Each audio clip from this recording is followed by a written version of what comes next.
आज हम एक्सरसाइज 3.6 का सेकंड का फर्स्ट पार्ट करेंगे। Ritu can row downward 20 kilometre in 2 hours and upstream 4 kilometre in 2 hours. Find her speed of rowing in still water and the speed of the current.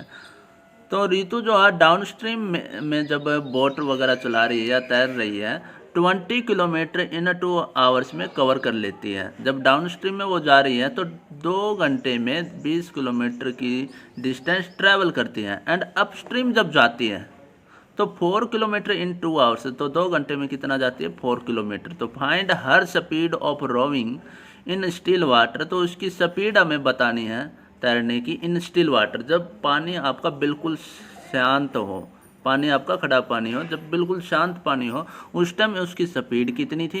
And the speed of the current, और जो नदी थी जिसमें वो तैर रही थी उस धारा की स्पीड हमें बतानी है कितनी है। जैसे कि मान लिया कि वो किसी नदी में तैर रही है, तो ये हमने नदी मान ली, ठीक है, इसमें पानी है। तो ये जो धारा है उसकी स्पीड मान ली वो इस डायरेक्शन में जा रही है, धारा नदी आपकी इस तरफ जा रही है, ठीक है।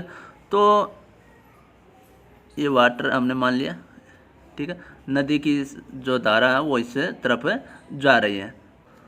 तो रितु जो है या तो वो इसकी डायरेक्शन में ही जाएगी, वाटर के जिस तरफ आपका पानी बह रहा है उसी डायरेक्शन में जाएगी, करंट की जो धारा की दिशा है, डायरेक्शन है, उसी डायरेक्शन में जाएगी, या फिर इसके विपरीत जाएगी, ठीक है। अगर इसी डायरेक्शन में जाती है रितु तो उसको हम बोलेंगे डाउन स्ट्रीम उसको हम क्या बोलेंगे, डाउन स्ट्रीम। अगर पानी की धारा की डायरेक्शन में ही रितु तैर रही है तो उस डायरेक्शन को हम क्या बोलेंगे, डाउन स्ट्रीम बोलेंगे, ठीक है। अगर वो जाती है इस तरफ तो इसको हम बोलेंगे अपस्ट्रीम, इसको क्या बोलेंगे हम, अपस्ट्रीम बोलेंगे। ये धारा के साथ साथ और ये धारा के विपरीत हो जाएगी, ठीक है। जब धारा के साथ साथ वो तैर रही थी तो उसने 2 घंटे में 20 किलोमीटर की दूरी तय कर ली, और जब धारा के विपरीत गई तो उसकी स्पीड घट जाएगी। तो 2 घंटे में कितना तय किया उसने, सिर्फ 4 किलोमीटर ही तय किया। तो इसमें क्या है, जब डाउन स्ट्रीम में वो जाएगी तो उसमें उसकी खुद की स्पीड होगी तैरने की, और साथ में किसकी स्पीड होगी, वाटर की। 2 स्पीड उसके साथ है जब डाउन स्ट्रीम में है, ठीक है। और अप स्ट्रीम में क्या होगी, उसकी स्पीड कम हो जाएगी। उसकी स्पीड को कौन कम कर रहा है, वाटर की स्पीड उसको क्या कर रहा है, कम कर रहा है। तो उसकी स्पीड क्या हो जाएगी, अपने आप कम हो जाएगी। एक बात ध्यान रखना है कि रितु की जो स्पीड है वो हमेशा ज़्यादा होनी चाहिए, बोट की जो स्पीड है वो हमेशा क्या होना चाहिए, ज़्यादा होना चाहिए। किसकी स्पीड से, करंट की स्पीड से, पानी की धारा की स्पीड से ज़्यादा होनी चाहिए। अगर पानी की स्पीड ज़्यादा हो गई तो फिर आपको तैरने की ज़रूरत है नहीं, पानी अपने आप आपको लेकर चली जाएगी, ठीक है ना। तो हमेशा ध्यान रखना है कि आपकी स्पीड जो है तैरने की वो ज़्यादा होनी चाहिए और पानी की स्पीड क्या होनी चाहिए, कम होनी चाहिए, ठीक है। अब यहाँ से हमने क्या क्या निकालना है, एक तो लेट कर लिया स्पीड ऑफ रोइंग या Ritu, speed of rowing in still water. Speed हमें निकालनी है, वो हमने मान लिया x किलोमीटर पर आवर। फिर हमने मान लिया स्पीड ऑफ करंट, जो धारा है उसकी स्पीड हमने मान लिया y किलोमीटर पर आवर। अब हमें चेक करना है स्पीड ऑफ रोइंग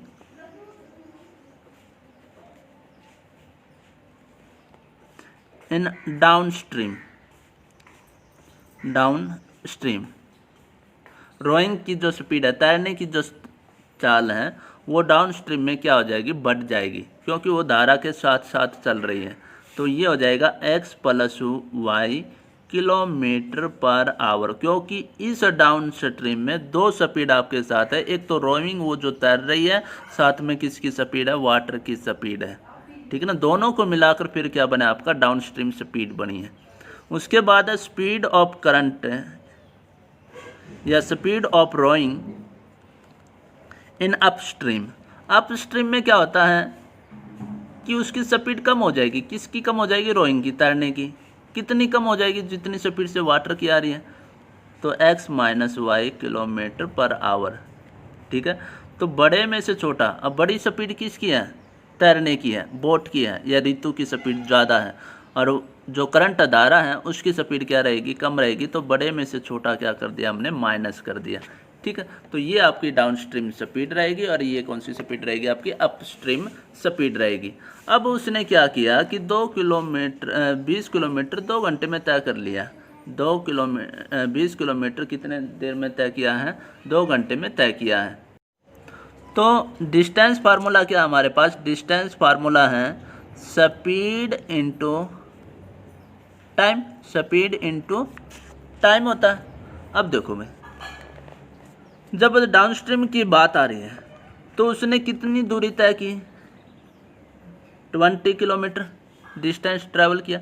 स्पीड कितनी थी डाउनस्ट्रीम में, डाउनस्ट्रीम में स्पीड थी x + y और इनटू में टाइम, टाइम कितना 2 घंटे में तय किया।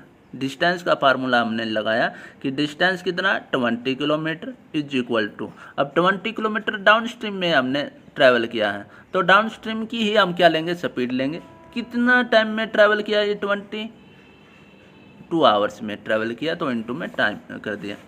ये 2 मल्टीप्लाई में इस साइड आएगा, डिवाइड में आएगा, तो 20/2 is equal to x + y, तो 2 से कैंसिल आउट होके तो x + y हमारे पास आ गया 10 के इक्वल, इक्वेशन नंबर 1।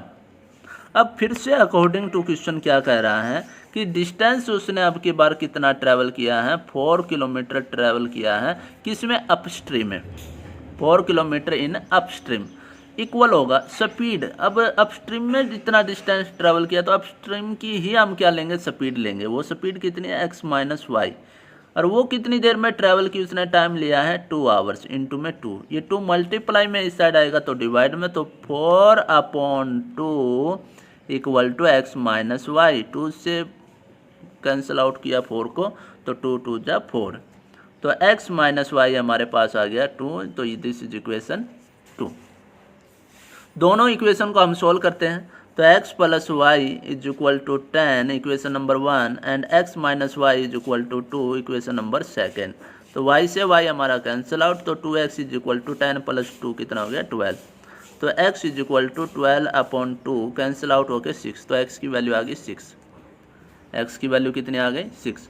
अब इस y की वैल्यू निकालते हैं तो put the value of x in equation 1 में पुट करते हैं। अब 1 क्या थी, x की वैल्यू कितनी 6 + y is equal to 10, plus का 6 इस साइड, माइनस का, तो 10 - 6 कितना आ जाएगा 4, तो y की वैल्यू कितनी आ गई 4 आ जाएगी। अब x क्या माना था, x हमने माना था speed of rowing, speed of rowing in still water, वो कितना आ गया 6 km/h। फिर हमने y को क्या माना था, स्पीड ऑफ करंट, वो कितना y की वैल्यू है 4 km/h। ठीक है, इसी तरीके का एक एग्जाम्पल है 19। ए boat goes 30 kilometre upstream and 44 kilometre downstream in 10 hours. अब की बार क्या किया है उसने कि एक बोट है वो अपस्ट्रीम में 30 किलोमीटर जा रहा है और डाउनस्ट्रीम 44 किलोमीटर जा रहा है, और उसने दोनों से डिस्टेंस ट्रैवल करने में 30 किलोमीटर और 4 किलोमीटर दोनों को ट्रैवल करने में इतना टाइम लिया। अब की बार दोनों का मिलाकर टाइम दिया कि इतना, कुछ टाइम हमारे पास इसमें लगा होगा, कुछ टाइम इसमें लगा होगा, तो दोनों को मिलाकर इतना टाइम लग गया 10 आवर्स इन 13 आवर्स। अब 13 घंटे में क्या किया, इट कैन गो, यह जा सकता है 40 kilometre upstream and 55 kilometre downstream. ठीक है, अब 13 घंटे में जो है वो 40 किलोमीटर तो अपस्ट्रीम जा सकता है और 55 किलोमीटर डाउनस्ट्रीम जा सकता है। ठीक है, तो determine the speed of the stream and that of मतलब speed of the boat in still water, तो स्टिल वाटर में बोट की स्पीड बतानी है। ठीक है, ऐसा ही एक जैसा पीछे वाला क्वेश्चन हमने किया था वैसा का वैसा आपका क्वेश्चन है, थोड़ा सा अलग है। लेट हमें वही करना है, एक तो speed of the boat, speed of the in still water, तो स्टिल वाटर में हमने स्पीड मान ली x किलोमीटर पर आवर। उसके बाद हम मानते हैं जो धारा है, जो पानी का बहाव है, उसकी जो स्पीड है वो कितनी होगी। तो वो हमने मान ली speed of the stream is equal to y kilometre per hour. फिर से बात कर रहा है एक अपस्ट्रीम की और डाउनस्ट्रीम की, तो उसकी भी स्पीड हम निकाल लेते हैं। तो speed of boat in upstream, upstream में उसकी स्पीड क्या रहेगी। अब देखो अपस्ट्रीम, अपस्ट्रीम मतलब धारा के विपरीत जा रहा है, विपरीत जा रहा है तो माइनस करना पड़ेगा, कम स्पीड कम हो जाएगी।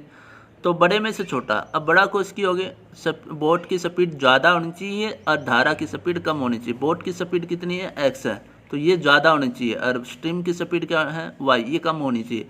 तो x में से हम y को क्या करेंगे, माइनस करेंगे, x minus y kilometre per hour. तो speed of boat in downstream, तो ये हो जाएगा x plus y kilometre per hour. एक तरीके से, इस तरीके से भी आप याद रख सकते हो। अप स्ट्रीम, अप मतलब ऊपर की तरफ, जब ऊपर की तरफ आप जाओगे तो स्पीड आपकी कम होगी, और डाउन मतलब नीचे, नीचे की तरफ जब आप आओगे तो उस आपकी स्पीड क्या रहेगी, हमेशा ज़्यादा रहती है। ठीक है, अब हम यूज करेंगे टाइम का फार्मूला, क्योंकि अब की बार टाइम दिया है, distance upon speed, total time दिया, तो हम एक पहले तो ये चेक कर लेंगे कि डाउन स्ट्रीम में कितना टाइम लगा, अप स्ट्रीम में कितना टाइम लगा, दोनों को मिलाकर कितना है, 10 आवर्स। तो हमें टाइम का फार्मूला यहाँ पर अप्लाई करना पड़ेगा। तो अकॉर्डिंग टू क्वेश्चन भाई, तो इसमें पहला पार्ट क्या कह रहा है कि 30 किलोमीटर अपस्ट्रीम। अब पहले ये चेक करो कि इसको कवर करने में कितना टाइम लगा। तो इसको कवर करने में टाइम लगा है डिस्टेंस अपॉन स्पीड, कितनी डिस्टेंस से ट्रैवल की है इसने, 30 किलोमीटर। तो डिस्टेंस ट्रैवल की 30 अपॉन में स्पीड, अपस्ट्रीम गया तो अपस्ट्रीम की स्पीड कितनी है, x वाई माइनस वाई।